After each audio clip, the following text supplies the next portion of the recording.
Assalamualaikum and hi everyone, it's Hana here. Welcome back to my channel.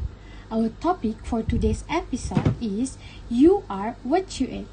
Without further ado, let us start the autopsy of article.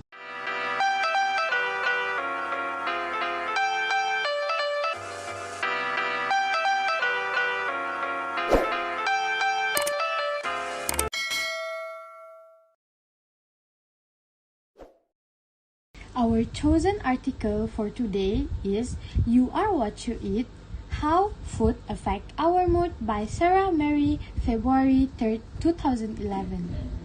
For thousands of years, people have believed that food could influence their health and well-being. The father of modern medicine once said, "Let your food be your medicine, and your medicine be your food." Starting from that, people started to take great interest in how certain food can affect their mood and temperament. What do you think? Do you believe what you eat can be influenced by food? Is it even possible? Think about it.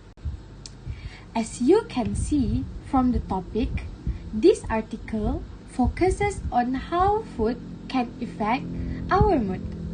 The article also explains deeper about it. So, the purpose of this article is to convince everyone that it is possible for food to influence who we are as a person. However, this article does not specifically target on certain group of individuals, but it is meant for everyone who are concerned about their healthy lifestyles, specifically on their mood. So, different from our last article, the style of writing in our article today is based on facts and scientific evidences. The author proved her arguments using studies that have been made related to the topic. We can also clearly see that the author agrees with the topic as she provides few evidences that show how food can affect our mood. Back to our topic today. How exactly our mood can be influenced by what we consume every day? So, the author suggests that foods directly influencing brain neurotransmitter system have the greatest effects on mood, at least temporarily. The relationship between food and mood in every individual is complex, and depending on the time they take the food, the type and composition of food, the amount of food consumed, the age and dietary history of the subject. For example, females reported greater sleepiness after a carbohydrate meal, whereas males reported greater calmness. In other hand, they also found that people who are more productive in the morning, or usually called as the early bird, feel most productive at the first part of the day, and their food choices become particularly important during lunch and throughout the afternoon. Meanwhile, for the night owls, or people who is more productive at night, feel most energetic later in the day and should pay attention to their breakfast choices, as it can increase or decrease energy levels and influence their cognitive functioning. Therefore, we really need to pay attention in choosing a balanced food in our life. I would like to add an example here. I am an evening person, and whenever I skip my breakfast, my cognitive performance will somehow be impaired. I won't be able to remember things clearly and so on. However, If I take a large breakfast rich in protein for my breakfast, it could improve my recall performance, but sometimes it impairs my concentration. It's complicated, right? We can't take a lot of protein in the morning, and also we can't take no protein in the morning. So it's very complicated. So food that we take can definitely influence our mood and that in that particular day. Alright, moving on to the next part of our autopsy.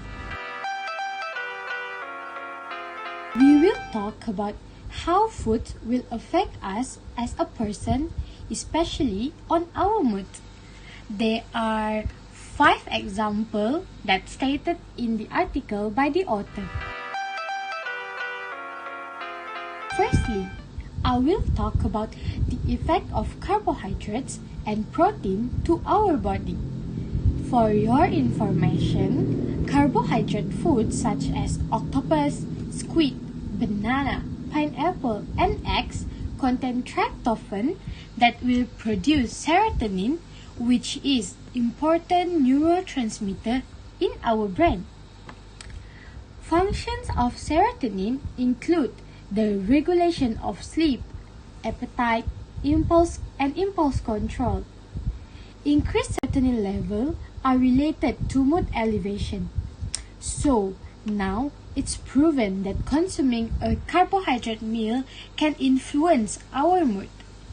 Studies have also found that diets low in carbohydrate increase feeling of anger, depression, and tension. Not only that, the article also stated that taste preferences for sweets seem already present at birth. For your information, the facial expressions of newborn indicate a positive response to sweet stimuli and a negative response to a bitter stimuli. In other words, the baby responds differently to bitter foods and sweet foods. The innate preference for sweet-tasting food might have adaptive value since bitter taste could indicate the presence of toxin, and sweetness signals a source of energy in the form of carbohydrate. Secondly, chocolate has a strong effect on our mood. Generally, chocolate can increase pleasant feelings and reduce our tension. Do you notice that most people consume chocolate when they are in negative moods such as boredom, anger, depression, and tiredness, or in a particularly happy mood? I always eat chocolate whenever I feel sad, especially when I broke up with my boyfriend. So, this is the reason why. Chocolate contains a number of potentially psychoactive chemicals such as anandamines, which stimulate the brain in the same way as cannabis does, tyramine and phenethylamine, which have similar effects as amphetamine, and theobromine and caffeine, which act as stimulants but in a lower concentration. Alright, it's a lot of heavy terms here. So let me explain in a simpler way. Cannabis can help us to improve sleep disorder such as insomnia, while amphetamine is a therapeutic dose that will boost up our emotion and cognitive effect such as increase in wakefulness. And lastly, theobromine and caffeine act as a central nervous system stimulant, and it will make people feel more alert and energetic. So basically, chocolate contains psychoactive chemicals that have all these functions. Nevertheless, these substances are present in chocolate in a very low concentration. So there is no issues that we will get addicted with these psychoactive elements if we eat a lot of chocolate. So don't worry, just eat the chocolate that you like. So the article stated that in 1994, an experiment is conducted and shows that the sensory factors associated with consumption of chocolate produce the chocolate craving rather than psychoactive substances. Participants were supplied with boxes that contain either milk chocolate, white chocolate, and cocoa powder capsule, or white chocolate with cocoa, and instructed to eat the content in one box when they experience a craving for chocolate. As the result, if the chemicals in chocolate produce the craving, the intake of pure cocoa would satisfy it. Interestingly, only milk chocolate would alleviate the desire for chocolate. White chocolate was not as effective, and adding cocoa to white chocolate did not alter the result. Cocoa powder could satisfy the craving at all. So if you are craving for chocolate, find cocoa powder chocolate. Do not eat white chocolate because it can't help you. So the unique taste and feel of chocolate in the mouth is responsible for the craving. Therefore, chocolate can serve as powerful mood enhancer. Actually, I only know why chocolate can boost up my mood at today's age. I really thought that chocolate makes me happy just because of its sweetness, but it's actually more than that. So, do you want me to give you one tip? Yes? So, one tip here is, if your girlfriend or your best friend or even your lecturer mad at you, just give her some chocolate. Then I am sure that she would not mad at you anymore after that. Next, number 3, caffeine.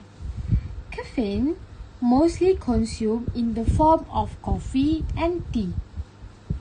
It has stimulant effect that enhancing our alertness, vigilance, and reaction time, but also increases anxiety in susceptible individuals. Caffeine blocks adenosine receptor in the brain and can relieve headache, drowsiness, and fatigue. Short-term caffeine deprivation in regular users can lead to withdrawal symptoms. Believe it or not, personality of an individual might determine the uses of caffeine in their life. So, let me give an example. Evening people who have difficulty getting up in the morning can improve their alertness and energy level through 1 cup of coffee during the breakfast. Contrarily, caffeine can cause unpleasant effects in people who have high level of anxiety.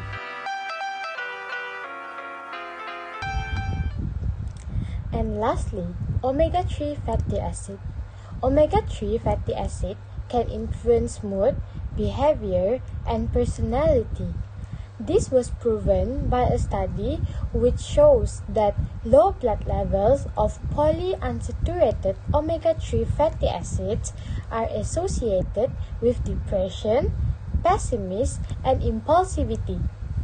In addition, they can play a role in major depressive disorder, bipolar disorder, schizophrenia, substance abuse, and attention deficit disorder.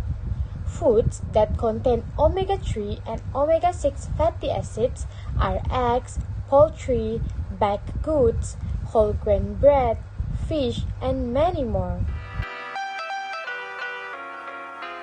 Okay, so now I will talk about the effects of micronutrients in food to our body. Firstly, do you ever hear about thiamine or vitamin B1? Insufficiency of vitamin B1 can cause introversions, inactivity, decrease in self-confidence, and generally poorer mood in individuals.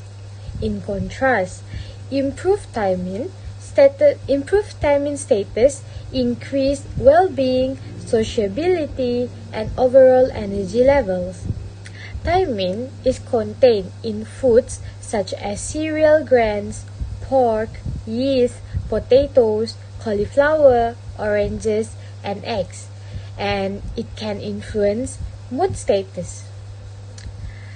Secondly, iron deficiency or anemia can result in depressed mood, lethargy, and problems with attention.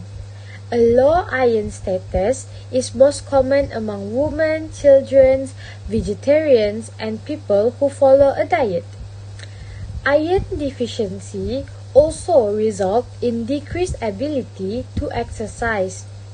Foods that rich in iron include liver, vegetables such as broccoli, asparagus, and parsley, seafood, and many more. Lastly, folic acid. Folic acid also play an important role in the brain. Deficiency of folic acid is associated with depressed mood. Foods that rich in folic acid include dark leafy green vegetables, liver, oranges, and also whole wheat breads. According to the article, as much as food can affect our mood can also affect our food choices. In a study by March 1999, female and male participants were asked to report how their eating patterns change with emotions of anger, fear, sadness, and joy. When experiencing anger and joy, participants experience increased hunger as compared to feeling of fear and sadness. Anger increased comfort and impulse eating, and joy increased eating for pleasure. Another study found that people eat more less healthy comfort foods when they are sad. Nevertheless, the author also stated that learned appetites can also influence our experience in choosing foods, as our favorite foods usually trigger positive emotions. For example, this morning, my mom made nasi goreng for breakfast. So nasi goreng is my favorite food. So even though I just smell the nasi goreng, I feel happy because my mom made me my favorite food. So this is why author said even the smell of our favorite food can evoke a strong emotional experience. Furthermore, the situation in which food is consumed and our past experience with particular foods also affects our emotional response. Alright, for example, a person who thinks that drinking a cup of coffee that contains caffeine will increase alertness might feel more alert even though he only drink decaffeinated coffee or coffee that doesn't have caffeine. So it proven that what he believe or what we believe about certain food will affect the effect when we consume that food. So, how to maximize the benefits of food on mood? According to the article, the perfect diet to enhance mood and optimize performance and health remains unknown. Although abundant research exists on food-mood relationship, the findings of these studies are often generalized and subjective. For example, the ability of carbohydrates to positively influence mood remains controversial. Therefore, the author stated that the best way to improve mood and energy level is to have or to follow a well-balanced diet rich in protein, moderate in carbohydrate, and low in fat. We should also ensure that we take the adequate supply of micronutrients such as omega-3 fatty acid, iron, folic acid, and thiamine. Furthermore, the author also stated that in order for us to avoid the sense of guilt evoked from overindulging in craft food such as chocolate, we need to manage their intake, such as including them in small amounts with meal and avoiding them when hungry. Lastly, in order for us to maximize the benefit of food on mood, we need to read the labels before consuming these comfort foods so that we can avoid from overconsumption. Alright, after going through the article, we can see that the author used a relaxed and convincing tone in her writing. As I read the article further, I slowly believe that food can bring big impacts on who we are as a person and also impact our mood. I guess it is because the author gives a lot of evidences to prove her statement. Not only that, the sources that the author used is also credible sources, as it accurately supports the author's statements, and the sources also has full coverage on the topic. I guess we already moving towards the end of our episode today. Now, I will conclude our session for today. Our moods definitely can be affected by the food that we take for the whole day. As stated in the article, there are 5 evidences that prove food can affect us as a person and also affect our mood. Firstly, carbohydrate foods contain tryptophan that will produce serotonin to elevate our moods. Secondly, chocolate has a strong effect on mood, generally increasing pleasant feelings and reducing tension. Thirdly, caffeine in coffee and tea can enhance our alertness, vigilance, and reaction time, but also can increase anxiety in susceptible individuals. Number 4. Omega-3 fatty acid can influence mood, behavior, and personality. And lastly, number 5. The micronutrients in food such as thiamine, iron, and folic acid can influence our mood states, level of stress, depression, and problems with attention. Lastly, choices of foods can also be influenced by our mood, such as people experience increased hunger when experiencing anger and joy compared to when feeling sad or fear. So, before I end this video, the saying, "You are what you eat," is literally true. Every of your cells is replaced in about 7 years, and your food is what those new cells are made from. So, take a good look at what you have got in your plate. It is about to be a part of you. I guess that's all for our episode today. If you guys like the video, please don't forget to give me a huge thumbs up. Subscribe to my channel if you guys haven't already. If you guys want to. If you guys don't want to, then that's okay. And if you guys reach this part of the video, thank you so much for watching.